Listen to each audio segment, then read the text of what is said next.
My name is Dr. Anthony Levatino. I'm a practicing obstetrician-gynecologist, and I performed over 1,200 abortions. Today I'm going to describe a first trimester medical abortion. This is a procedure in which the mother swallows pills in order to terminate her baby, and it is performed up to the 10th week of pregnancy. The procedure involves 2 steps. Step 1. At the abortion clinic or doctor's office, the woman takes pills which contain mifepristone, also called RU46. RU46 blocks the action of a hormone called progesterone. Progesterone is naturally produced in the mother's body to stabilize the lining of the uterus. When RU46 blocks progesterone, the lining of the mother's uterus breaks down, cutting off blood and nourishment to the baby, who then dies inside the mother's womb. It is important to note that even after it has been taken, it is possible to reverse the effects of RU46 and save the baby if progesterone is administered. The sooner, the better. Step 2. 24 to 48 hours after taking RU46, the woman takes misoprostol, also called Cytotec, that is administered either orally or vaginally. RU46 and misoprostol together cause severe cramping, contractions, and often heavy bleeding to force the dead baby out of the woman's uterus. The process can be very intense and painful, and the bleeding and contractions can last from a few hours to several days. While she could lose her baby any time and anywhere during this process, the woman will often sit on a toilet as she prepares to expel the child, which she will then flush. She may even see her dead baby within the pregnancy sac. At 9 weeks, for example, the baby will be almost an inch long, and if she looks carefully, she might be able to count the fingers and toes. After she has disposed of her baby, the woman may have bleeding and spotting for several weeks. Bleeding lasts, on average, 9 to 16 days. 8% of women bleed more than 30 days, and 1% require hospitalization because of heavy bleeding. The failure rate increases as the pregnancy progresses. If failure occurs, she will usually be offered a surgical abortion. For the mother, medical abortion often causes abdominal pain, nausea, vomiting, diarrhea, headache, and heavy bleeding. Maternal deaths have occurred, most frequently due to infection and undiagnosed ectopic pregnancy.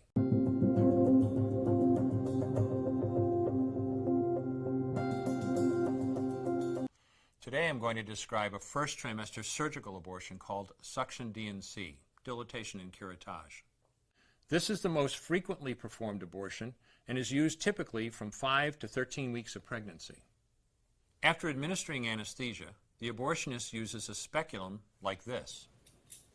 This is placed inside the vagina and opened using this screw on the side, allowing the abortionist to see the cervix, the entrance to the uterus. The cervix acts as a gate that stays closed for the duration of pregnancy, protecting the baby until it is ready for birth. The abortionist uses a series of metal rods called dilators, like these, which increase in thickness, and inserts them into the cervix to dilate it, gaining access to the inside of the uterus where the baby resides. The baby has a heartbeat, fingers, toes, arms, and legs, but its bones are still weak and fragile. The abortionist takes a suction catheter like this one. This is a 14 French suction catheter. It's clear plastic, about 9 inches long, and it has a hole through the center. It is inserted through the cervix into the uterus. The suction machine is then turned on with a force 10 to 20 times more powerful than your household vacuum cleaner. The baby is rapidly torn apart by the force of the suction and squeezed through this tubing down into the suction machine, followed by the placenta. Though the uterus is mostly emptied at this point, one of the risks of a suction D&C is incomplete abortion, essentially pieces of the baby or placenta left behind. This can lead to infection or bleeding. In an attempt to prevent this, the abortionist uses a curette to scrape a lining of the uterus. A curette is basically a long-handled curved blade. Once the uterus is empty, the speculum is removed and the abortion is complete. The risks of suction D&C include perforation or laceration of the uterus or cervix, potentially damaging intestine, bladder, and nearby blood vessels, hemorrhage, infection, and in rare instances, even death.